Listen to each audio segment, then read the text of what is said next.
और एक बार फिर से आप सभी का स्वागत है न्यूज इंडिया पर। मैं हूं आपके साथ नीतू गुप्ता। खबरों की शुरुआत करेंगे। बड़ी खबर इस वक्त की चंडीगढ़ से मिल रही है, जहां बीजेपी का पंजाब सरकार के खिलाफ हल्ला बोल। कानून व्यवस्था को लेकर पंजाब बीजेपी का प्रदर्शन चल रहा है। ऐसे में प्रदर्शनकारियों पर वाटर कैनन का इस्तेमाल किया गया, क्योंकि पुलिस के साथ इन प्रदर्शनकारियों की झड़प हुई है। पुलिस ने बीजेपी कार्यकर्ताओं को हिरासत में भी ले लिया। कांग्रेस ने भी मान सरकार के खिलाफ मोर्चा खोला है। मूसेवाला हत्याकांड को लेकर कांग्रेस ने पंजाब सरकार को घेरा। न्याय के लिए भटक रहे मूसेवाला के परिवार, कांग्रेस का कहना है। बड़ी खबर इस वक्त की, तो पंजाब में इस वक्त जबरदस्त प्रदर्शन चल रहा है। जसबीर इस वक्त मेरे सहयोगी जोड़ गए इसी खबर पर आगे की जानकारी के लिए। जसबीर, जिस तरह से तस्वीरें हम देख रहे हैं, काफी संख्या में अब प्रदर्शनकारी जुटे हुए हैं, हालात क्या है वहां पर?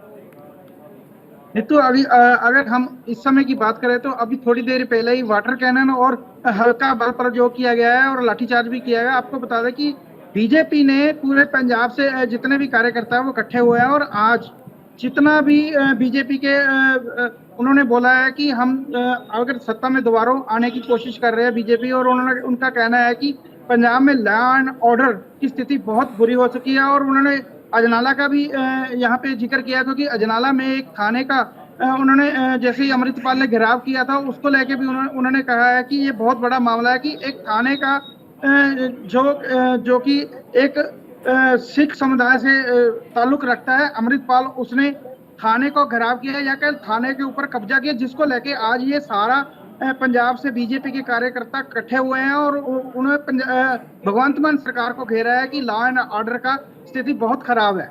ऐसे में जसबीर, कांग्रेस भी इस प्रदर्शन में कूद गई है?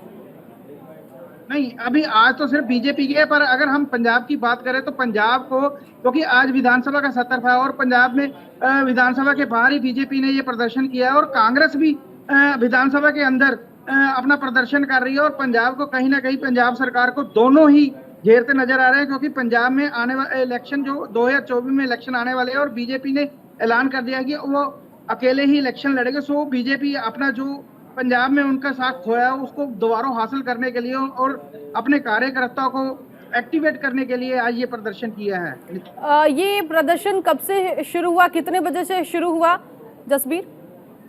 लगभग सुबह 10 बजे से कार्यकर्ता आने शुरू हो गए थे। पहले उन्होंने भाषणबाजी की और उसके बाद विधानसभा को घेरने के लिए जैसे ही आगे बढ़े तो चंडीगढ़ पुलिस ने उनके ऊपर जो वाटर कैनन का प्रयोग किया और हल्का लाठीचार्ज का भी प्रयोग किया। ठीक है, बहुत शुक्रिया। आप नजर बनाए रखिएगा, आगे जो अपडेट होगा वो अपने दर्शकों तक जरूर पहुंचाएंगे। आगे बढ़ेंगे और एक दुखद खबर आज मिल रही है। एक्टर सतीश कौशिक का पोस्टमार्टम खत्म हो गया और सतीश कौशिक की पोस्टमार्टम रिपोर्ट में खुलासा ये हुआ है कि हार्ट अटैक की वजह से सतीश कौशिक की जान गई। रिपोर्ट में ये खुलासा हुआ। शरीर पर चोट के निशान नहीं मिले हैं। मुंबई ले जाया जा रहा है सतीश कौशिक का पार्थिव शरीर। आज शाम मुंबई में उनका अंतिम संस्कार होगा। कल परिवार के साथ उन्होंने होली खेली थी और अचानक आज ये दुखद खबर बॉलीवुड इंडस्ट्री से सामने आई। सतीश कौशिक की हार्ट अटैक की वजह से मौत हो गई। मशहूर actor and director Satish Kaushik, जिनकी आज सुबह मौत हुई है और पोस्टमार्टम किया गया, जिसके बाद रिपोर्ट ये कह रही है कि हार्ट अटैक की वजह से सतीश कौशिक की जान चली गई।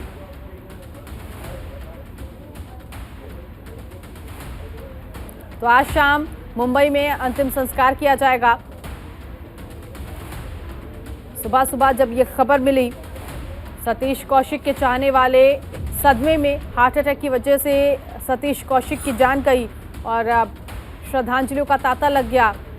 पीएम से लेकर तमाम बड़े नेता, अभिनेता, सभी ने सतीश कौशिक के जाने के बाद दुख जताया।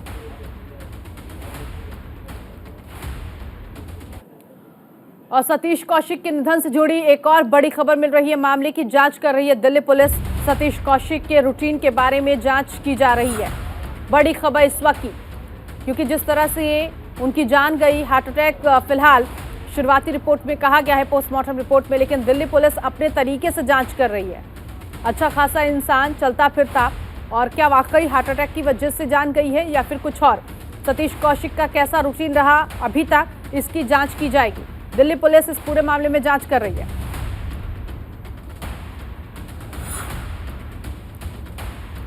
तो बड़ी जानकारी इस वक्त की दिल्ली से मिल रही है। परिवार के साथ होली मनाई और उसके बाद अचानक आज सुबह ये खबर मिली कि सतीश कौशिक का निधन हो गया।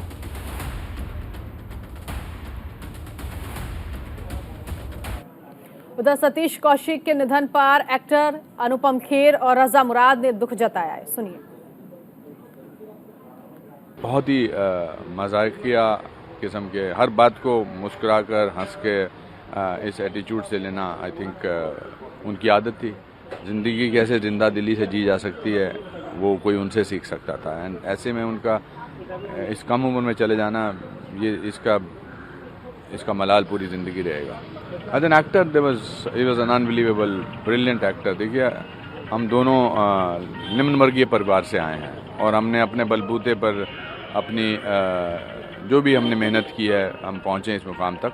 और उनको हमेशा इस बात का ये बंद कर दो ज़रा, ओके। हमको हमेशा इस बात का गर्व रहता है कि भाई हमने हमेशा इस शहर ने हमको मौका दिया और हमने हमेशा साथ निभाया है बतौर एक्टर, बतौर क्रिएटिव पर्सन, बतौर intellectual. He was fantastic and he touched people's lives. It will be difficult for me to deal with this loss. बहुत ही हंसमुख जिंदा दिल इंसान और उनके सेट पर आते ही माहौल बिल्कुल बदल जाता था। बड़ी अच्छी अच्छी फिल्में बनाई उन्होंने। रूप की रानी, चोरों का राजा, प्रेम, तेरे नाम, मुझे कुछ कहना है। तो मल्टी फेसेटेड, मल्टी टैलेंटेड इंसान था और खुश रहना, खुश करना, हंसना हंसाना जो था वो उनकी जिंदगी का एक हिस्सा था। भरपूर जिंदगी जी उन्होंने और जाना तो सभी को है। आज पूरे मुल्क में उनके निधन से शोक है। पूरी फिल्म इंडस्ट्री जो है गमज़दा है। तो इससे बड़ी बात किसी के लिए क्या हो सकती है। देखिए ऐसा भी होता है कि जो लोग हंसाते हैं, कॉमेडियंस की जिंदगी में भी बड़ी ट्रेजेडीज होती हैं। तो फिल्म निर्माता सतीश कौशिक का 66 साल की उम्र में दिल्ली में निधन हो गया। उनके निधन की खबर ने दिल्ली से लेकर मुंबई तक हिला दिया, हिंदी फिल्म इंडस्ट्री को सदमे में डाल दिया। सतीश कौशिक के निधन पर पीएम नरेंद्र मोदी ने ट्वीट कर दुख जताया। उन्होंने लिखा कि सुप्रसिद्ध फिल्मी हस्ती सतीश कौशिक के असामयिक निधन से बहुत दुख हुआ। वो एक रचनात्मक प्रतिभा थे जिन्होंने अपने अद्भुत अभिनय और निर्देशन की बदौलत दिल जीत लिया। उनकी रचनाएं दर्शकों का मनोरंजन करती रहेगी। उनके परिवार और प्रशंसकों के प्रति संवेदनाएं शांति। तो पीएम नरेंद्र मोदी ने भी ट्वीट कर श्रद्धांजलि अर्पित की।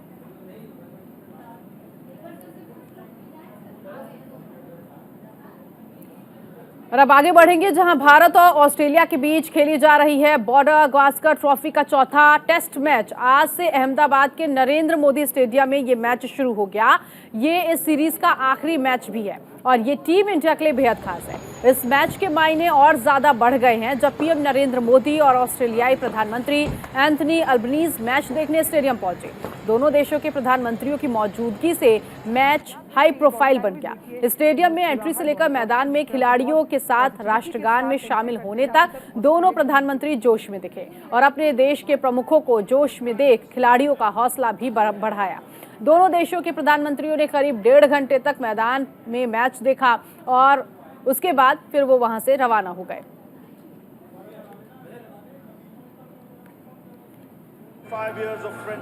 तो ये तस्वीरें हम आपको दिखा रहे हैं, 4 तस्वीरें आज के दिन की। प्रधानमंत्री नरेंद्र मोदी के साथ ऑस्ट्रेलिया के पीएम नजर आए। पहली तस्वीर में जब वो नरेंद्र मोदी स्टेडियम पहुंचे। दूसरी तस्वीर आप देख सकते हैं जब मैच देखने के लिए ये यहाँ पर पहुंचे थे, स्वागत किया गया। तीसरी तस्वीर मैच तकरीबन 1.5 घंटे तक उन्होंने देखा और फिर वो वहां से रवाना हुए। लेकिन उससे पहले ये चौथी तस्वीर जो है वहां मौजूद खिलाड़ियों का हौसला बढ़ाते हुए नजर आए दोनों देशों के प्रधानमंत्री। तो ये 4 तस्वीरें दोनों देशों के अच्छे रिश्ते को मजबूत करते हुए दर्शाती हैं और आज नरेंद्र मोदी स्टेडियम में ये मुकाबला हाई प्रोफाइल मुकाबला हो गया।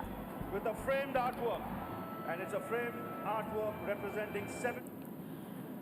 इस बीच एक बड़ी खबर, बीआरएस की नेता के कविता ने सरकार पर निशाना साधा है। शराब घोटाला मामले को लेकर एक्शन पर बोली हैं के कविता। जहां जहां चुनाव वहां ईडी की कार्रवाई। तेलंगाना चुनाव के चलते ईडी का एक्शन, घर पर पूछताछ क्यों नहीं कर सकती, ये कहना है के कविता का। इसके अलावा अडानी केस में कोई एक्शन नहीं होता, ये भी उन्होंने कहा।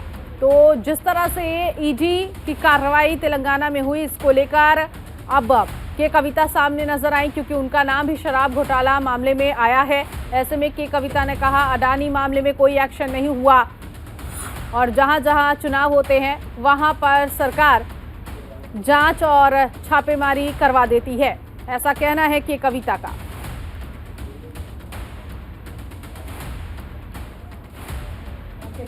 From last August, in fact from last June, Government of India has constantly been sending its agencies to Telangana. Now question is why? Because Telangana assembly polls are there in this November, December. So the modus operandi of BJP has been कि जहाँ भी election है वहाँ मोदी से पहले ED पहुँच जाता है। तो हमारे तेलंगाना में भी यही हुआ है। तकरीबन सारे बिजनेस हाउसेस पे एक 500 प्लस बिजनेस हाउसेस पे आईटी रेड होता है। सीबीआई के रेड एक 100 होते हैं तेलंगाना के राज्य में। ईडी तो कम से कम 200 जगहों पे उन्होंने छापा मारा है और एनआईए एजेंसी ने 500 to 600 मिनिमम लोगों को बुला के उनको डरा के धमका के अलग अलग तरीके का काम वहां पे चल रहा है। From last August, in fact from. और इस बीच दिल्ली से बड़ी खबर मिल रही है। तिहाड़ में मनीष सिसोदिया से ईडी की पूछताछ चल रही है। मनी लॉन्ड्रिंग मामले में ये पूछताछ की जा रही है। 3 दिन में दूसरी बार सवाल जवाब हो रहे हैं। बड़ी खबर इस वक्त की 10 मार्च यानी कल जमानत याचिका पर सुनवाई होनी है और 20 मार्च तक न्यायिक हिरासत में रहेंगे मनीष सिसोदिया। ये बड़ी खबर इस वक्त की। आज पूछताछ का सिलसिला चल रहा है काफी देर से और 3 दिन में दूसरी बार सवाल जवाब किए गए हैं। अभी तक क्या कुछ हुआ है ये भी हम एक तरफ आपको बता रहे हैं कि किस तरह से शराब घोटाला मामले में मनीष सिसोदिया का नाम सामने आया। उसके बाद डिप्टी सीएम से उन्हें इस्तीफा देना पड़ा, गिरफ्तारी हुई उनकी, जमानत याचिका उनकी खारिज हो गई और लगातार उनसे पूछताछ का सिलसिला चल रहा है।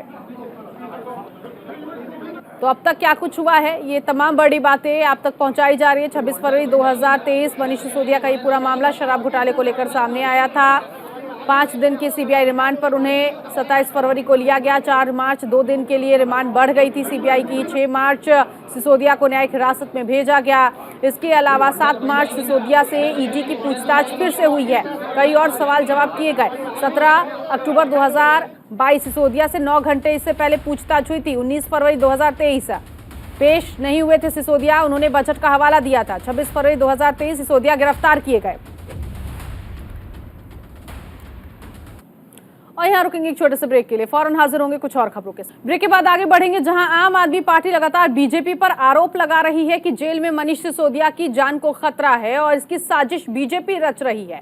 इसी को लेकर आम आदमी पार्टी के आरोप पर बीजेपी सांसद मनोज तिवारी ने न्यूज इंडिया से खास बातचीत की, सुनिए। दिल्ली सरकार के द्वारा आरोप लगाए जा रहे हैं बीजेपी पर कि जेल में मनीष सिसोदिया की जान को खतरा हो सकता है। इसी पर बातचीत करने के लिए बीजेपी सांसद मनोज तिवारी जी मेरे साथ है। सर, सौरभ भारद्वाज ने प्रेस कॉन्फ्रेंस करके कहा है कि उन्हें उस बैरक में रखा है जहां पर खूंखार अपराधी रहते हैं को रखा जाता है और अब बता रहे हैं कि उनकी जान को भी खतरा हो सकता है, जो कि बीजेपी साजिश रच रही है। क्या कहेंगे इस पर? दिल्ली में एक जेल मंत्री होता है, पहले वो सत्येंद्र जैन थे। सत्येंद्र जैन का इस्तीफा हो गया तो जेल मंत्रालय किसी को तो दिया होगा, अब जब तक नहीं दिया तब तक मुख्यमंत्री के पास है। तो अरविंद केजरीवाल की जेल में मनीष सिसोदिया की जान को खतरा हो जाए तो ये तो बहुत चिंता की बात है। और ये तब और चिंता की बात है जब पब्लिक फोरम में ये बात चल रही है कि मनीष सिसोदिया के पास अरविंद केजरीवाल जी के बहुत सारे राज हैं। वो जो पूछताछ हो रही है अब उनके पास इतने साक्ष्य आ गए हैं कि छिपा नहीं सकते, तो वो राज उगल सकते हैं, बता सकते हैं। तो ये जैसे इनका स्टेटमेंट आया आम आदमी पार्टी का, मेरा तो माथा ठनका है कि कहीं मनीष सिसोदिया को रास्ते से हटाने के लिए कि राज न उगल दें, अरविंद केजरीवाल कोई साजिश तो नहीं रच रहे हैं, उसके लिए माहौल तो नहीं बना रहे हैं, पहले से बीजेपी को दोष तो नहीं दे रहे हैं। बीजेपी का इसमें रोल क्या है?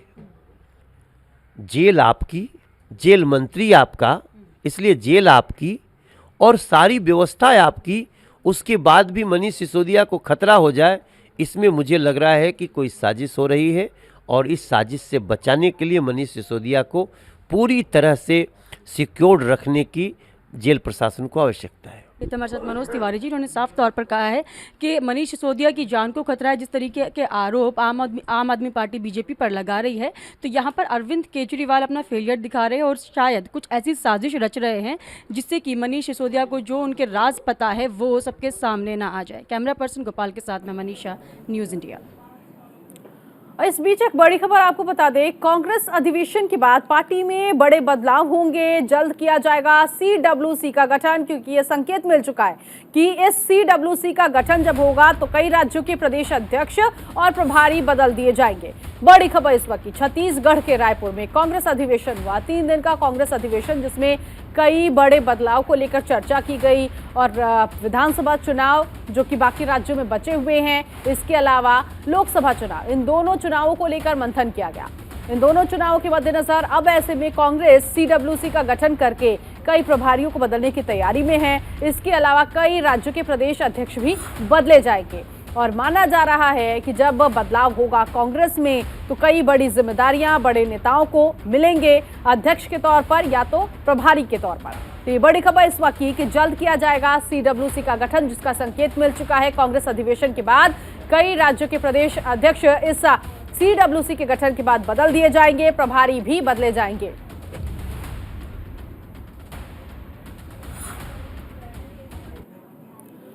उधर जम्मू कश्मीर से बड़ी खबर मिल रही है कि अनंतनाग में ईडी की छापेमार कार्रवाई हुई है। 9 जगहों पर ईडी की छापेमारी चल रही है।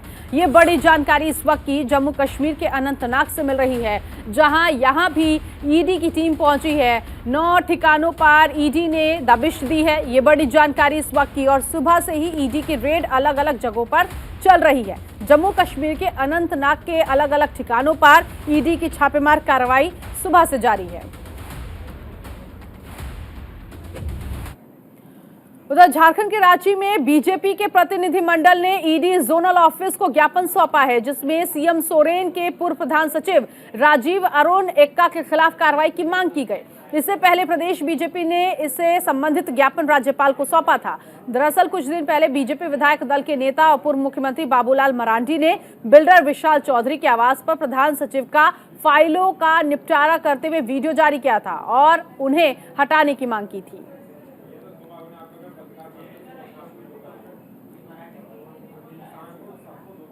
के जांच का अपना तरीका है, अपने दोनों से जांच चाहते हैं। निश्चित तौर पर जो मामला जितना गंभीर होता है उसकी हर स्तर से जांच होनी चाहिए। ईडी के जांच का विषय, इनका एक सीमा रेखा निर्धारित है। सीबीआई की जांच की अपनी सीमा रेखा है, तो वो सीबीआई से मांग वो हम लोगों ने किया है, वो राजभवन में किया है। और यहाँ ईडी से संबंधित जो मामले हैं, जो आर्थिक रूप से जो मामले होते हैं, उसकी जांच ईडी करता है। कंटेंट सेम है ना जो पहले था? कंटेंट राजभवन का अलग है, यहाँ का अलग है। क्या था इस कंटेंट में, क्या था जो यहाँ भी हम लोगों ने वही वीडियो क्लिप को दिया है और उसको आधार बना करके हम लोगों ने बातें रखी हैं। यूपी के मुजफ्फरनगर में अज्ञात व्यक्ति ने फोन पर टिकैत परिवार को बम से उड़ाने की धमकी दी। बीकेयू अध्यक्ष के बेटे गौरव टिकैत के निजी मोबाइल पर फोन कर धमकी देने वाले ने चौधरी राकेश टिकैत के बिहार दौरे पर भी नाराजगी व्यक्त की। वहीं जब गौरव टिकैत ने फोन काट दिया तो अज्ञात व्यक्ति ने धमकी भरा मैसेज भी किया। इस पूरे मामले की जांच पुलिस कर रही है। धमकी देने वाले ने टिकैत परिवार को किसान आंदोलन से अलग होने की चेतावनी दी है।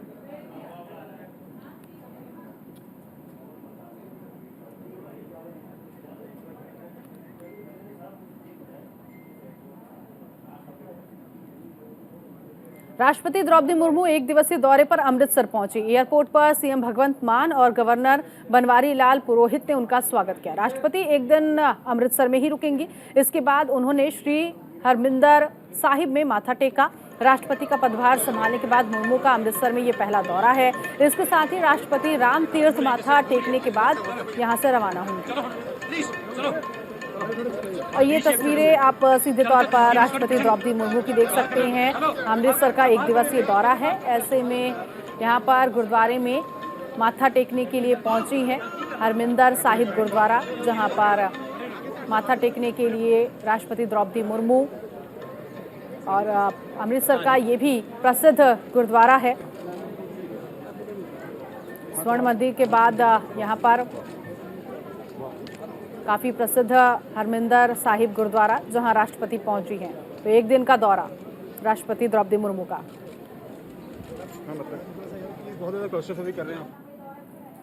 और इसी के साथ इस बुलेटिन में अभी के लिए बस इतना ही। बाकी की तमाम खबरों के लिए आप बने रहिए न्यूज़ इंडिया के साथ।